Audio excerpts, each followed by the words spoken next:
Part 2, Coming Home. In Book 13, Odysseus, laden with gifts, is returned in secret to Ithaca in one of the magically swift Phaeacian ships. In Ithaca, Athena appears to the hero. Because his home is full of enemies, she advises him to proceed disguised as a beggar. This new hero of the post-war age must succeed not only by physical power but also by intelligence. In Book 14, Odysseus, in his beggar's disguise, finds his way to the hut of his old and trusty swineherd, Eumaeus. Eumaeus is the very image of faithfulness in a servant, a quality much admired by Homer's society. The introduction of members of the so-called servant class as important actors is unusual in epic poetry, and it indicates Homer's originality. Odysseus is politely entertained by Eumaeus, but the king remains disguised from his old servant. In Book 15, Athena appears to Odysseus' son, Telemachus. The young man has gone to Pylos and Sparta to talk to old comrades of his father's to try to discover if Odysseus is alive or dead. Athena advises him to return to Ithaca, his home. The palace of Odysseus is overrun with his mother's suitors. These arrogant men have taken over Odysseus' house. They are partying with money from the son's inheritance and are demanding that his mother Penelope take one of them as a husband. Athena warns Telemachus that the suitors plan to ambush him. Telemachus boards a ship for home, lands secretly on Ithaca, and heads towards the cottage of the swineherd. As father and son move closer and closer together, the suspense becomes great. Now Homer is ready for what could be the most dramatic moment in the epic. Remember that Odysseus has not seen his son for 20 years. Telemachus has been away from Ithaca for a year. The meeting of father and son. But there were two men in the mountain hut, Odysseus and the swineherd. At first light, blowing their fire up, they cooked their breakfast and sent their lads out, driving herds to root in the tall timber. When Telemachus came, the wolfish troop of watchdogs only fawned on him as he advanced. Odysseus heard them go, and heard the light crunch of a man's footfall, at which he turned quickly to say, "Eumaeus, here is one of your crew come back, or maybe another friend. The dogs are out there snuffling, belly down. Not one has even growled. I can hear the footsteps." Before he finished, his tall son stood at the door. The swineherd rose in surprise, letting a bowl and jug tumble from his fingers. Going forward, he kissed the young man's head, his shining eyes, and both hands, while his own tears brimmed and fell. Think of a man whose dear and only son, born to him in exile, reared with labor, has lived 10 years abroad and now returns. How would that man embrace his son? Just so the herdsman clapped his arms around Telemachus and covered him with kisses, for he knew the lad had got away from death. And he said, "Light of my days, Telemachus, you made it back. When you took ship for Pylos, I never thought to see you again. Come in, dear child, and let me feast my eyes. Here you are, home from the distant places. How rarely, anyway, you visit us. Your own men in your own woods and pastures. Always in the town. A man would think you loved the suitors' company. Those dogs." Telemachus, with his clear candor, said, "I am with you, uncle. See now, I have come because I wanted to see you first, to hear from you if mother stayed at home or if she married off to someone." And Odysseus' bed left empty for some gloomy spider's weaving. Gently the forester replied to this. "At home indeed your mother is, poor lady, still in the women's hall. Her nights and days are wearied out with grieving." Stepping back, he took the bronze-shod lance, and the young prince entered the cabin over the worn door-stone. Odysseus moved aside, yielding his couch, but from across the room Telemachus checked him. "Friend, sit down. We'll find another chair in our own hut. Here is the man to make one." The swineherd, when the quiet man sank down, built a new pile of evergreens and fleeces, a couch for the dear son of great Odysseus, then gave them trenchers of good meat, left over from the roast pork of yesterday, and heaped up willow baskets full of bread, and mixed an ivy bowl of honey-hearted wine.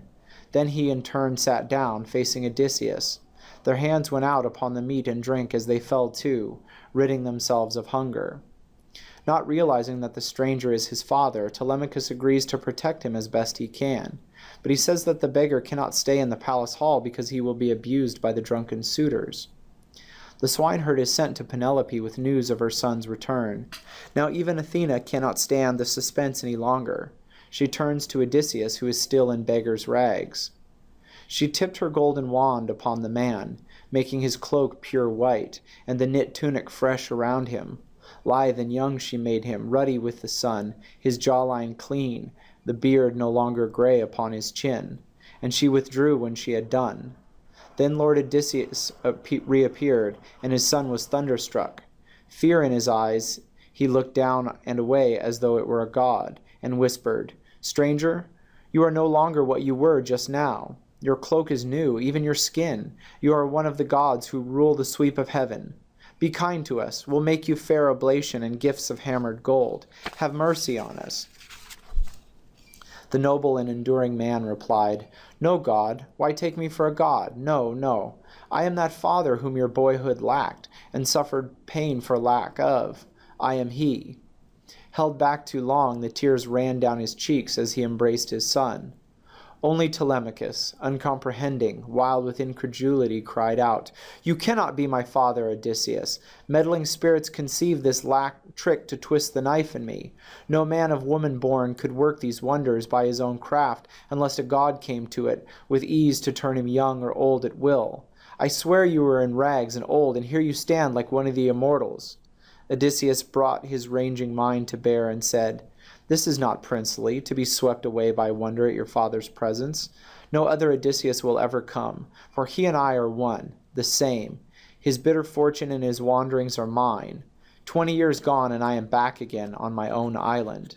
Then, throwing his arms around the marvel of a father, Telemachus began to weep. Salt tears rose from the wells of longing in both men, and cries burst forth as keen and fluttering as those of a great taloned hawk, whose nestlings farmers take before they fly. So helplessly they cried, pouring out tears, and might have gone on weeping till sundown. The beggar and the faithful dog. Telemachus returns to the family compound, and is greeted tearfully by his mother and his old nurse, Euryclea. A soothsayer has told his mother Penelope that Odysseus is alive in Ithaca, but Telemachus does not report that he has seen his father. The suspense builds as Odysseus, once again disguised as a beggar, returns to his home, accompanied only by the swineherd. He has been away for 20 years. Only the creature recognizes him. While he spoke, an old hound, lying near, pricked up his ears and lifted up his muzzle. This was Argus, trained as a puppy by Odysseus, but never taken on a hunt before his master sailed for Troy. The young men afterward hunted wild goats with him, and hare and deer, but he had grown old in his master's absence. Treated as rubbish now, he lay at last upon a mass of dung before the gates, manure of mules and cows, piled there until field hands could spread it on the king's estate. Abandoned there, and half destroyed with flies, old Argus lay. But when he knew he heard Odysseus's voice nearby, he did his best to wag his tail, nose down, with flattened ears, having no strength to move nearer his master.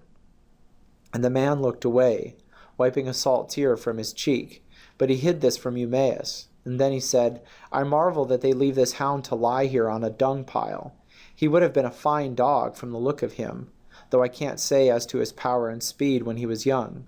You find the same good build in house dogs, table dogs, landowners keep, all for style." And you replied, "Eumaeus, a hunter, owned him, but the man is dead in some far place. If this old hound should show the form he had when Lord Odysseus left him, going to Troy, you'd see him swift and strong. He never shrank from any savage thing he'd brought to bay in the deep woods. On the scent no other dog kept up with him. Now misery has him on a leash. His owner died abroad, and here the women slaves will take no care of him. You know how servants are. Without a master they have no will to labor or excel. For Zeus, who views the wide world, takes away half the manhood of a man that day he goes into captivity and slavery." Eumaeus crossed the court and went straight forward to the Megaron, among the suitors, but death and darkness in that instant closed the eyes of Argus, who had seen his master Odysseus after 20 years. In the hall, the beggar is taunted by the evil suitors, but Penelope supports him. She has learned that the ragged stranger claims to have news of her husband. Unaware of who the beggar is, she invites him to visit her later that night and to talk about Odysseus.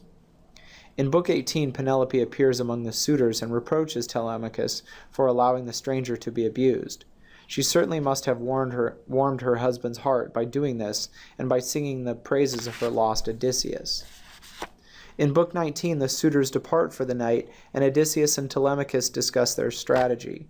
The clever hero goes as appointed to Penelope, with the idea of testing her and her maids. Some of the maids have not been loyal to the household and have even slept with the suitors. The faithful wife receives her disguised husband. We can imagine the tension Homer's audience must have felt. Would Odysseus be recognized? The beggar spins a yarn about his origins, pretending that he has met Odysseus on his travels. He cannot resist praising the lost hero, and he does so successfully, enough to bring tears to Penelope's eyes. We can be sure that this does not displease the beggar. The storytelling beggar reveals that he has heard that Odysseus is alive and is even now sailing for home. Penelope calls for the old nurse and asks her to wash the guest's feet, a sign of respect and honor. As Euryclea does so, she recognizes Odysseus from a scar on his leg. Quickly, Odysseus swears the old nurse to secrecy. Meanwhile, Athena has cast a spell on Penelope so that she has taken no notice of the recognition scene. Penelope adds to the suspense by deciding on a test for the suitors on the next day. Without realizing it, she has now given Odysseus a way to defeat the men who have threatened his wife and kingdom. In Book 20, Odysseus, brooding over the shameless behavior of the maidservants and the suitors, longs to destroy his enemies, but fears the revenge of their friends. Athena reassures him. Odysseus is told that all the suitors will die.